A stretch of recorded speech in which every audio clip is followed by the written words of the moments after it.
Assalamualaikum warahmatullahi wabarakatuh. Selamat pagi. Kita bertemu lagi. Kemarin sudah tentang matematik ya. Sekarang kita materi fikih. Sholat Jumat. Kemarin sedikit sudah Pak Guru terangkan waktu masih berangkat. Tapi terus ada PSBB.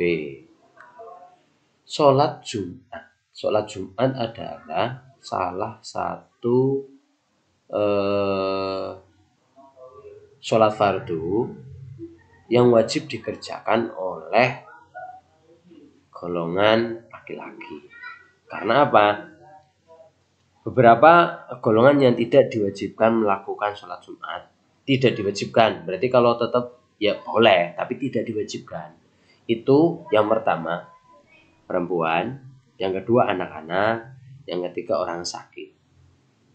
Jadi kalau ada ibu-ibu melakukan sholat Jumat, hukumnya sah, tapi tidak wajib.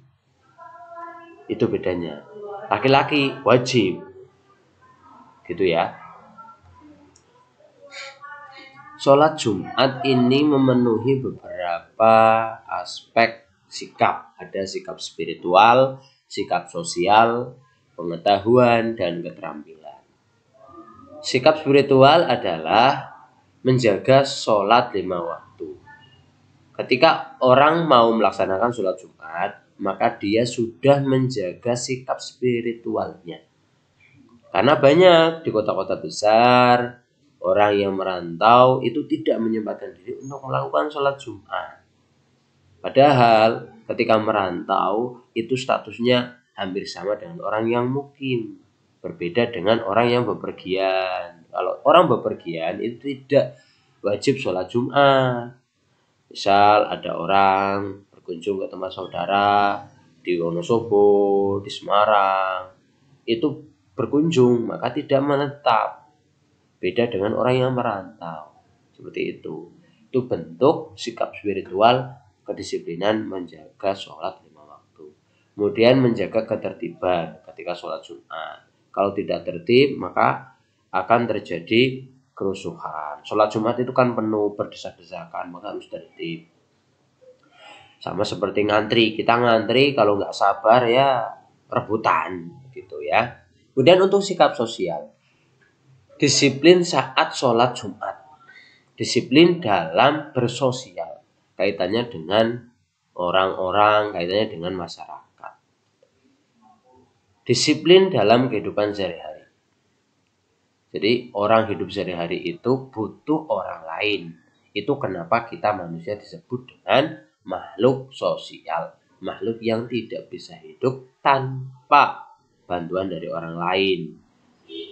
Kita tidak bisa hidup sendiri. Orang yang dokter yang pintar kayak apapun tidak mungkin dia mengobati dirinya sendiri.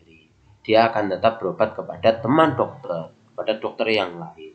Seperti itu. Pengetahuan, memahami ketentuan sholat Jumat, menerapkan ketentuan sholat Jumat dalam praktik sholat Jumat. Yang terakhir, keterampilan, melafalkan bacaan sholat Jumat dengan benar, mempraktikkan sholat Jumat dengan benar. Bagaimana sih sholat Jumat yang benar? Kita masuk. Sholat Jumat adalah, nih bisa kalian lihat di situ ya. Sholat Jumat itu adalah aktivitas ibadah yang dilakukan oleh umat muslim laki-laki secara berjamaah. Harus berjamaah, tidak boleh sendiri. Yang dilakukan setiap hari Jumat menggantikan sholat zuhur. Jadi kalau orang sudah melaksanakan sholat Jumat, maka dia sudah tidak melaksanakan sholat zuhur. Walaupun sholat zuhur 4 rakaat, sholat Jumat 2 rakaat. Tapi tetap statusnya sholat Jumat menggantikan sholat zuhur. Itu kalau melaksanakan. Kalau tidak, seperti tadi ada orang bepergian, dia tidak melakukan sholat Jumat karena di perjalanan susah, maka dia tetap melaksanakan sholat zuhur 4 rakaat. Berikutnya, sholat Jumat itu ada 5 rukun. Rukun itu apa? Rukun itu sesuatu yang harus ada dilakukan selama sholat Jumat berlangsung. Apa? Nah, di sini ada rukun khotib, ya, rukun khutbah. Jadi sholat Jumat itu terdiri dari 2 khutbah dan 2 rakaat sholat. Selama khutbah itu rukunnya ada 5. Yang pertama memuji Allah. Yang kedua bersolawat. Alhamdulillah, itu kan memuji. Kemudian wassalatu wassalamu ala Rasulillah. Berwasiat takwa. Kalau kalian semua ikut sholat Jumat, pasti kalau kamu mendengarkan, pasti khotib abai ngendika usikum wa nafsi bitaqwallah. Saya berwasiat kepada kalian dan kepada diri saya sendiri. Itu artinya ya, usikum wa nafsi, kepada kalian dan kepada saya sendiri. Jadi berwasiat untuk takwa. Membaca ayat Al-Quran dalam salah satu khutbah. Pasti dibaca ayat Al-Quran dalam khutbah. Yang terakhir berdoa untuk kaum mukmin pada khutbah yang kedua. Khutbah kedua pasti biasanya kalau di sini itu khutbah kedua full semuanya ada. Kemudian tanpa kelima rukun khutbah itu tidak sah khutbahnya. Ini salah satu contoh bentuk memuji Allah. Innal hamdalillah nahmaduhu wa nasta'inuhu wa nastaghfiruhu wa na'udzu billahi min syururi anfusina wa sayyiati a'malina may yahdihillah. Ini memuji. Allahumma sholli wa sallim ala sayyidina Muhammad. Ini sholawat. Ya ayyuhalladzina amanu taqullaha haqqa tuqatih. Ini bentuk ajakan bertakwa kepada Allah. Lanjut, hukum sholat Jumat. Apa sih hukumnya? Hukum sholat Jumat, hukumnya adalah wajib atau fardu bagi laki-laki. Seperti yang Pak Guru terangkan di atas, yang tidak berkewajiban melaksanakan sholat Jumat, artinya sholat Jumat boleh, tidak juga boleh, itu yang pertama perempuan, yang kedua anak-anak, yang ketiga orang sakit, yang keempat orang yang sedang bepergian. Kemudian di sini ada syarat wajib dan syarat sah. Apa itu syarat wajib? Syarat wajib artinya syarat yang wajib dipenuhi. Ya, jadi orang kalau mau sholat Jumat, dia harus memenuhi syarat wajib. Syarat sah itu syarat yang jika dipenuhi dia akan sah. Kalau tidak, dia tidak akan sah. Wajib artinya harus dipenuhi, sah artinya ketika dipenuhi dia Jumatannya diterima, gitu. Di sini ada syarat wajib. Yang pertama beragama Islam. Beragama Islam ya. Ini syarat yang pertama. Kalau tidak Islam, ya enggak wajib. Ya enggak. Kalau orang Islam tidak melaksanakan itu baru. Kalau orang non-Islam tidak melaksanakan, ya memang karena bukan orang Islam. Ya untuk apa dia sholat Jumat? Sholat Jumat dia tidak akan diterima, tidak akan sah. Karena wajib yang pertama adalah, syarat wajib yang pertama harus dipenuhi, agamanya harus Islam. Yang kedua laki-laki di sini lihat. Yang diwajibkan loh ya. Kalau perempuan itu sunnah. Di sini ada tulisannya. Kemudian yang ketiga baligh. Baligh artinya sudah memenuhi syarat untuk melaksanakan kewajiban. Itu baligh. Syarat tanda-tanda baligh Pak Guru sudah terangkan di semester 1 kemarin. Ya, bisa kalian ingat-ingat lagi. Jadi kalau orang yang baligh itu sudah wajib melaksanakan perintah Allah, baik itu sholat, puasa, dan lain-lain. Yang keempat merdeka. Merdeka berarti dia bukan budak. Kalau zaman sekarang semuanya sudah merdeka. Ya, sudah merdeka semua. Yang kelima berakal sehat. Berakal sehat berarti dia tidak sakit, tidak tidak stres gitu ya. Yang keenam bermukim di daerah tersebut. Bermukim artinya dia itu tinggal di situ, bukan musafir. Oke, Pak Guru lanjutkan. Berikutnya adalah syarat sah. Tadi syarat wajib ya. Syarat wajib ada 6. Yang pertama Islam, yang kedua laki-laki, yang ketiga dia balik, 4 merdeka, 5 berakal sehat, 6 bermukim. Yang berikutnya syarat sah. Syarat sah artinya syarat yang kalau dipenuhi dia sholatnya sah. Sholat Jumatannya dia diterima. Gitu. Apa syarat sahnya? Yang pertama, sholat Jumat dan kedua khutbahnya dilaksanakan pada waktu zuhur. Kalau belum masuk waktu zuhur, tetap dilaksanakan khutbah, maka tidak sah walaupun sholatnya di zuhur. Jadi harus sudah masuk sholat zuhur. Apa tandanya? Waktu zuhur itu ditandai dengan bayang-bayang yang sudah bergeser ke arah timur. Ya. Jadi matahari ketika ada di atas kita persis, bayangan kita itu sama seperti kita. Tapi kalau matahari sudah geser ke barat, maka bayangan kita akan terlihat miring ke arah timur, mengetan. Nah, walaupun sudah miring sedikit saja, maka artinya matahari sudah lingsir. Itu sudah masuk waktu zuhur. Jam 12 kurang 10 menit atau kurang berapa menit itu sudah masuk kan. Berikutnya, sholat Jumat dilaksanakan di area pemukiman warga. Tidak sah sholat Jumat ketika dilaksanakan di rumah. Tidak sah sholat Jumat dilaksanakan di hutan. Itu harus di pemukiman warga. Karena syarat sholat Jumat diantaranya adalah harus ada minimal, ini yang ketiga, dilaksanakan secara berjamaah oleh 40 orang. 40 orang ini yang sudah memenuhi wajibnya.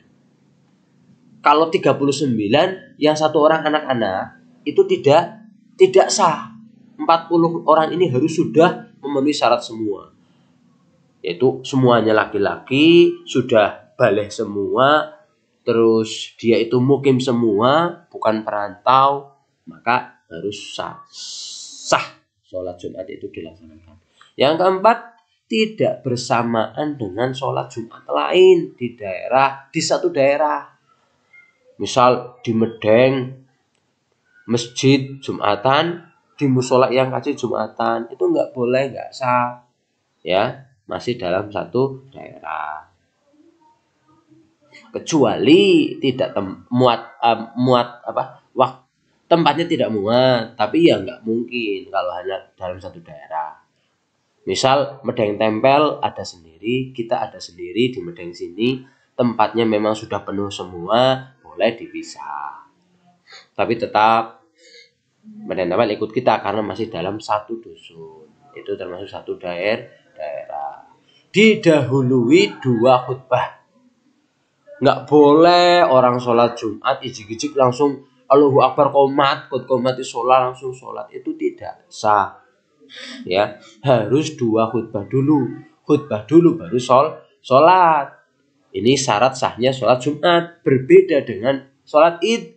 Kalau sholat Id itu sholat dulu baru khutbah. Ini perbedaannya. Kalau Jumat itu khutbah dulu baru sholat. Berikutnya, waktu sholat Jumat. Waktu sholat Jumat dilaksanakan di awal waktu zuhur. Setelah masuk waktu zuhur, kemudian dilaksanakan rentetannya. Yang pertama adalah khutbah, baru sholat. Dalam sholat Jumat itu ada amalan sunnah sebelum sholat Jumat. Ada sebelum, ada sesudah. Sebelum sholat Jumat kita disunahkan mandi Jumat. Ada mandi Jumat ternyata. Di sini ada hadisnya. An Abi Umar radhiyallahu anhuma anna Rasulullah sallallahu alaihi wasallam qala man atal jumu'ata min ar-rijali wan nisa'i falyahtasil wa man lam ya'tiha falaysa alaihi huslum min ar-rijali wan nisa'. Di sini disebutkan ketika laki-laki dan perempuan mengerjakan sholat Jumat, maka mandilah Barang siapa yang tidak berniat menghadiri Jumat, maka tidak ada anjuran mandi. Gitu ya. Jadi kalau mau sholat Jumat itu sunnah mandi. Ya niatnya Jawa juga nggak apa-apa. Lagi adus niat ingsun, adus arep maka Jumatan. Itu tetap sudah dapat kesunatan. Yang kedua menyikat gigi sebelum sholat Jumat. Sikatan, adus sikatan. Potong kuku, menggunting kumis, menyisir rambut, membersihkan kepala, memakai pakaian yang baik dan bersih, diutamakan yang berwarna putih. Bukan artinya harus baru, enggak ya. Yang paling baik itu artinya pakaiannya bersih dan suci ya. Apakah kayak apa? Kalau tidak suci, ada kotorannya, kotoran apa? Cecak misalkan, ya enggak sah. Memakai wangi-wangian, bersegera datang ke masjid sebelum khotib naik mimbar, surunge khutbah, sunate wis nang masjid, masuk masjid, sholat tahiyatul masjid, duduk, kemudian beriktikaf. Iktikaf itu berdiam diri di masjid dengan mengucapkan zikir. Membaca Al-Quran, memperbanyak zikir, memperbanyak doa. Memperbanyak membaca sholawat kepada Nabi Muhammad. Yang mandi itu sholawat Jibril, Sallallahu ala Muhammad, Sallallahu ala Muhammad. Itu diantaranya yang bisa aku sampaikan. Oh ada lagi tata cara sholat Jumat di sini bisa kalian lihat di buku. Intinya adalah bahwa sholat Jumat itu dilaksanakan ada beberapa keutamaan. Mendapatkan pahala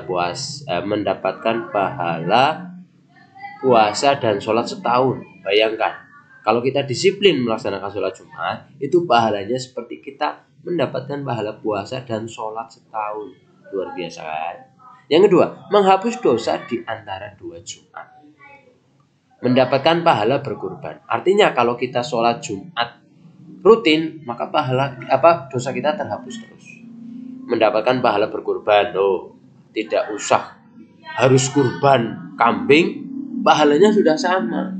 Seperti itu. Kalau kita meninggalkan sholat Jumat, kita akan mendapatkan bahaya. Yang pertama, hati kita ditutup oleh Allah. Yang kedua, ditulis sebagai orang munafik. Tuh, medeni kan? Menakutkan sekali. Munafik. Orang yang meninggalkan sholat Jumat 3 kali berturut-turut tanpa uzur, tanpa alasannya dibenarkan oleh agama, maka dia dicap sebagai orang yang munafik. Na'udzubillahi min dzalik. Jadi kalian sudah mulai menginjak masa bali, walaupun belum bali, tapi kalian sudah mumayyiz. Kalian sudah mulai bisa membedakan mana yang baik, mana yang buruk. Maka kalian wajib belajar mengerjakan sholat 5 waktu. Begitu juga sholat Jumat. Tapi jangan terus kalian berangkat Jumatan di masjid berisik sendiri. Terutama ketika ada imam sedang khutbah. Jangan berisik. Kalau tidak, mending tidak usah berangkat. Kalau kamu sudah di masjid berisik, malah nggak usah, itu mengganggu. Malah lebih baik kamu nggak berangkat. Begitu ya. Jadi kamu wajib belajar, tapi juga harus menaati semua aturan-aturan yang berlaku. Seperti itu materi tentang sholat Jumat. Sekian, wassalamualaikum warahmatullahi wabarakatuh.